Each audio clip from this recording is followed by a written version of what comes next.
Hello, my name's Roisin and welcome back to my channel. So recently I did a video of my top 10 favourite really big books, and I will leave that linked in the cards above if you haven't seen it yet. But I thought it would be fun to do the opposite end of the spectrum and talk to you about my 10 favourite short books. Now, looking at my story graph statistics, I mainly choose books that are between 300 and 499 pages. I'm a very much medium-sized book kind of a girl, but I do enjoy a short book every now and then, and I know some people want to reach their Goodreads goals or their Storygraph goals, their reading goals for the end of the year. So this is the perfect time to be reading those really short books if that's something that you're interested in. Some people just love a short book, so if that's you, I hope I have some recommendations here. All of these books are around 250 pages or shorter, which to me counts as a short book. I know some people read books that are a lot shorter than that, but for me, this is the shortest we're gonna get. So without further ado, let's get into those books. The first book I have here is Against White Feminism by Rafia Zakaria.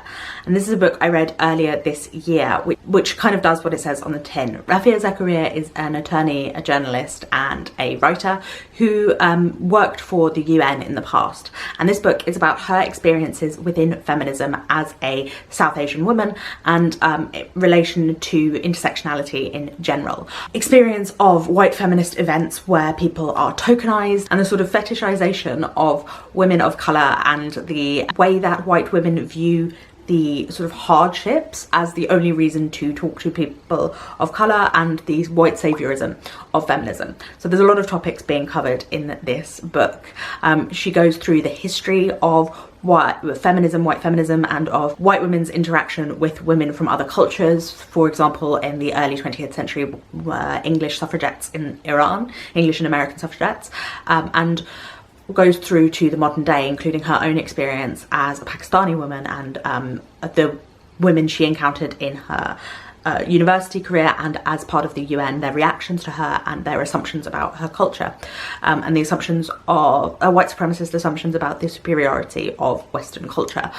It breaks down a lot of ideas, things like the Gates Foundation giving people chickens, assuming that giving women things that women have in the West is the best way to emancipate them without actually including women from different cultures.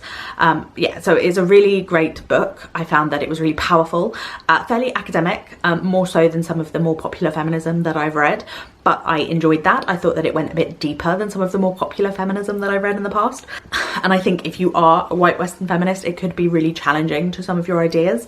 I found that I prefer that. I would like things to be more challenging to the status quo of feminism, the sort of mainstream feminism. So I think that this is a really strong book. If you haven't read a great deal of feminism from a non-Western perspective, which I haven't myself, I found it was a great, interesting way to get into that topic. Really well written, really well researched, and really powerful for such a short book. Next on my list is a classic, and that is Things Fall Apart by Chinua Achebe. Short classics are things that I think are really great if you are not hugely into classics yet. If you haven't had a great deal of experience with classics, those long Victorian epics can be a bit difficult. And it's also great to read classics from different cultures. Again, as I was saying about the feminism from different cultures, classics from different cultures is great as well. So Chinua Achebe's Things Fall Apart. Chinua Achebe is an Igbo writer from Nigeria, and he wrote Things Fall Apart as a reaction to Joseph Conrad's Heart of Darkness, which is a book about the first contact between Europeans and people from across Africa. And so this book is about Igbo culture, very much steeped in Igbo tradition. We follow our main character as he is an important man in this Igbo community, but how his pride gets the best of him and he ends up committing a heinous act which sees him be ostracized from the community. During his ostracism, his Igbo community gets into first contact with some white Europeans, and we see the way those interactions affect the community when he's eventually allowed to return. We see actual Igbo culture, because this was written in the 1960s, I believe, maybe the 1950s. The idea of Africa as a monolith and Africa without culture pre-contact, because of a white Western centric idea of what culture was, is something that Achebe was writing against. So he shows the complexities, the Igbo culture. It's also written with this completely dispassionate, omniscient narrator voice. Nothing is judged, whether that is done by the Igbo people or by the colonialists. and everything is given to you very much at face value. For such a short book, it's really, really complex. There's a lot of layers there, and one that I think bears rereading. It's also worth, if you are not familiar with Igbo culture, getting an edition with an introduction, so that you can familiarise yourself, because Achebe is not writing. Achebe is both is and is not writing for a white Western audience, and so he doesn't over-explain. So if you are completely unfamiliar with Igbo culture, I think that an introduction is helpful, because it sets you up both within what Igbo culture is and also within the literary time period of the 50s and 60s in African literature, West African literature. Number 3 is a collection of short stories, which do often tend to be shorter, and this is one that I really enjoyed from the end of last year, or was it the beginning of this year? Registry of My Passage Upon the Earth by Daniel Mason. This is a collection of historical fiction short stories which have sort of light fantasy, lightly magical elements to them. What is so wonderful about this collection is that Mason sets his stories across different time periods. There is kind of a theme of an interaction with nature and with sort of environmentalist undertones, I would say, but apart from that, there's not that much that links them. He tells stories from so many different perspectives, and each has a different style. There is a story set in ancient Egypt, told in the style of Herodotus, but kind of a parody of Herodotus. It's a very funny story. There is also a Victorian fairy tale in which a glass carriage is built to rescue a boy from the smog of London. Early 20th century adventure story of a hot air balloonist, and there is a gothic horror story, Jekyll and Hyde style, and all of the different styles are told really well. It's a really rich collection of stories. The language that is used in all of the stories is beautiful, but it's also different, and I love the way that he is able to jump between styles in that way. I would say it's quite a charming and engrossing read, which is really an impressive feat when writing short stories. You don't have the same world building, the same space to really get that detail, but I think that Mason does a really good job. Number 4 is Swimming in the Dark by Tomasz Jerdowski, which is one of my favourite books that I read last year. This is set in Poland in the 1980s and is about 2 young men who meet at a summer camp where the university students have to go to do some agricultural work in communist Poland, and they meet and fall in love talking about James Baldwin's Giovanni's Room, and then they go camping, and then they go back into their life in Poland of the 1980s, and the way that they both, where it is illegal to be gay, and they are both putting themselves at risk of retaliation from the party, and the ways that they go about living through that, as well as living with the political climate of the time. One of the boys comes from a very working class background, and one of the boys comes from a better off background, but we see the ways that they, one kind of joins in, kind of gets swept into the resistance, but only tangentially, and not with a great deal of passion for the project, but it's just the way that he is swept up, and the other who becomes more and more entangled with the party, and the way this affects their relationships. It's a very slow moving novel, which not a lot happens despite all of that in the synopsis. It's kind of more exploring the ideas, and these are all more subtext than they are straightforward text. But it is a really beautiful moving book, really well drawn characters, and a really interesting time period. I would say it's kind of almost cold in the way that it's written, but dispassionate, I suppose, would be the better frame, because we're being told the story from one of the men when he is in America as the Berlin Wall is falling, and we're seeing his responses to everything from a distance, and so that distance gives this sort of colder eye to everything, but it feels like there's always this passion simmering under the surface, and I think that that kind of reflects these themes of both being gay in a culture where that's not allowed, and also of a resistance to a authoritarian political regime. Another modern classic that is on this list is If Beale Street Could Talk by James Baldwin. So again, a short classic, which is a great introduction, and a modern classic, which I think for some people works better. If Beale Street Could Talk tells the story of a man, Fonny, who has been falsely accused of rape and imprisoned, and it's about his fiancée, her family, trying to get him acquitted for this crime that he did not commit. We flash back through his relationship with his fiancée from when they were children through up until this point where he is arrested, and also his experience with law enforcement in in the 1970s in New York, because these are a black couple and their relationship with law enforcement as well as with one another. It's a really wonderful love story, really beautifully written, and a love story not just between this couple but between their families and various different members of the families. So we see the different layers of interracial relationships in New York at the time. And the couple are not interracial, but I mean relationships between black people, Puerto Rican people and white people across New York, and the way that those powers intersect, because we see the woman who has falsely accused him and her background as well. It's a very complex, again, story, but with this such heart and such beauty. It's also got some of the best dialogue in a book that I've read, and really great swearing as well. So it's really beautiful and enveloping, and also heartbreaking at the same time. One that has been really popular in the past few years is Kim Jiyoung, born 1982, which is by Cho Nam Joo and is set in South Korea. And this book is told in such an interesting way. So it's the life of this one woman, Kim Jiyoung, and Kim Jiyoung is the most common name for a woman in South Korea. So it is an every woman story of South Korea, of her growing up and of the sexism that she experienced throughout her life. From birth, from the parents' preference for their boy child, things that her mum and her grandparents said, to her experience at school and on into the workplace, of experiences with sexual assault and with gender pay disparities and gender promotion disparities, until the point where at the very beginning of the book she's had a breakdown, and we go back to the start of her life and we see all of the things that have grown up. And so we see the treatment of mental health in Korea, but also the systemic things that affect mental health for women in Korea and across the world. And it's told in this really interesting way because there are footnotes to studies of things of real studies throughout the course of the novel. It's a book that has one of the best endings I've read in a while, and it is really a book that is possible to read in one sitting, which is what I did, and I think really worked for that book.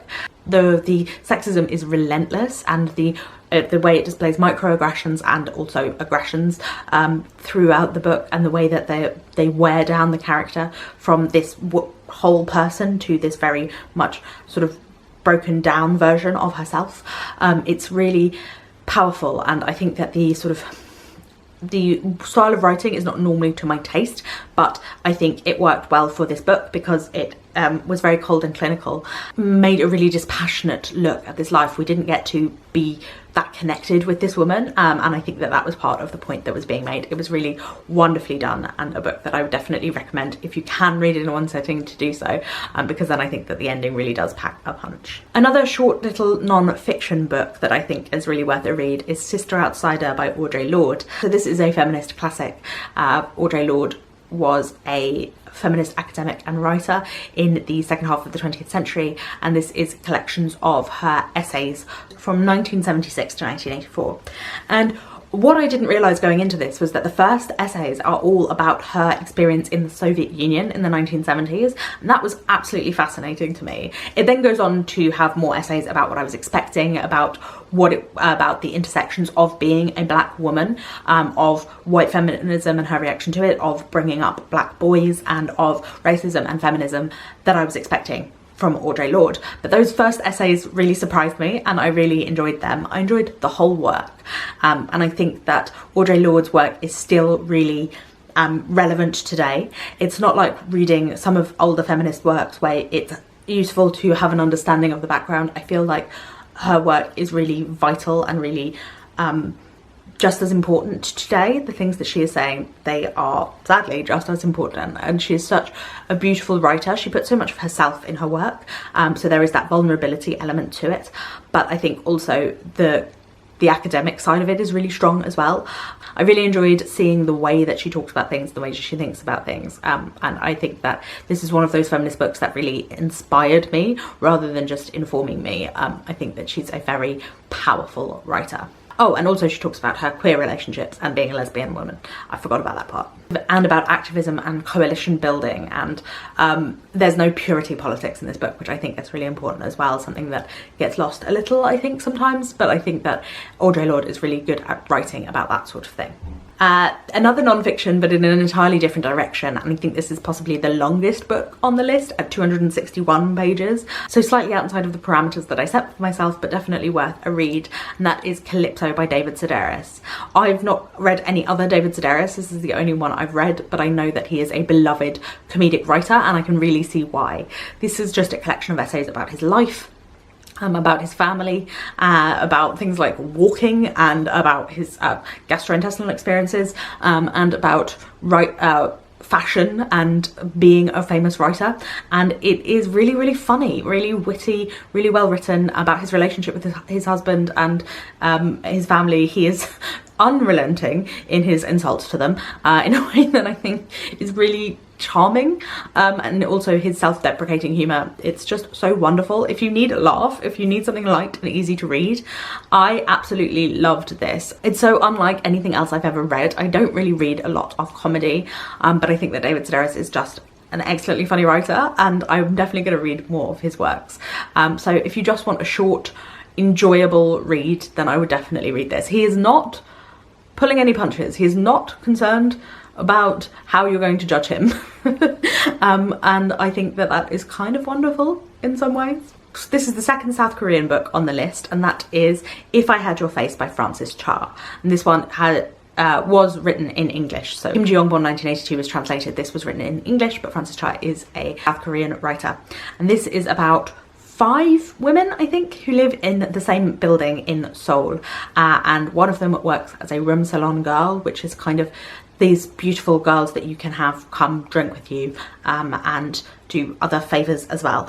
And then one of them works in a nail salon, but she is trying to save up to get surgery to become a room salon girl. One is she is completely silent because of a tragedy that happened to her, and she does their hair. One is a married woman who lives in the same building as them, and we see her experience of, again, work and pregnancy and how the ideas of what happens when you're a mother in South Korea. And then the final one is a girl who grew up in the same orphanage as one of the other girls and ends up going to America, and her relationship with these kind of rich South Korean people who studied abroad in America, and then came back to Seoul. So there's a whole, kind of covers a whole range of different parts of the culture of Seoul, and I think what is really well done in this book is the evocation of Seoul. The feeling of the setting is so wonderfully done, and all these different worlds that kind of rub up against one another. It really feels like a big city, and the ensemble cast really works for that. The relationships between these girls is also, sorry, my foot's gone entirely to sleep.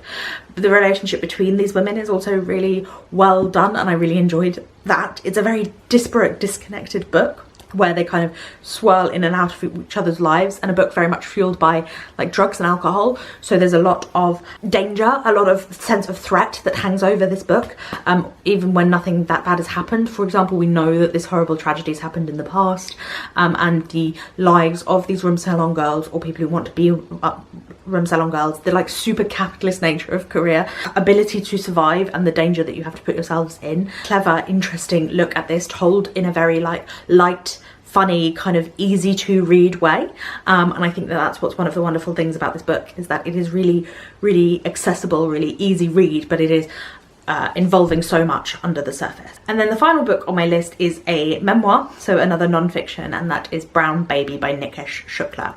This is told as a letter to his eldest daughter, and is about his growing thoughts and feelings about race and gender, and being a brown girl growing up in Britain, and his own experiences growing up as a brown boy in the 80s in Britain.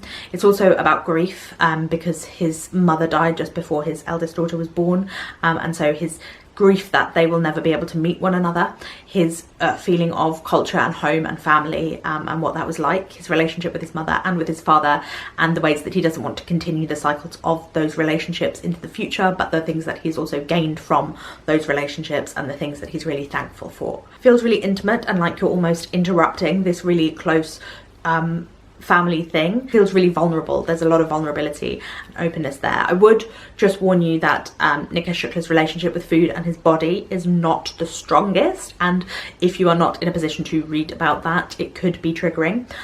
It could also be triggering for reasons of grief, if that is something you're going through and you don't want to read about. But The way that he writes is so beautiful and evocative. I could really see everything. I could see him trying to recreate this dish of his mother's to make the house smell like her as well, and failing because he's a terrible cook, and him walking around the streets of London with his baby strapped to his chest because that's the only way she would sleep.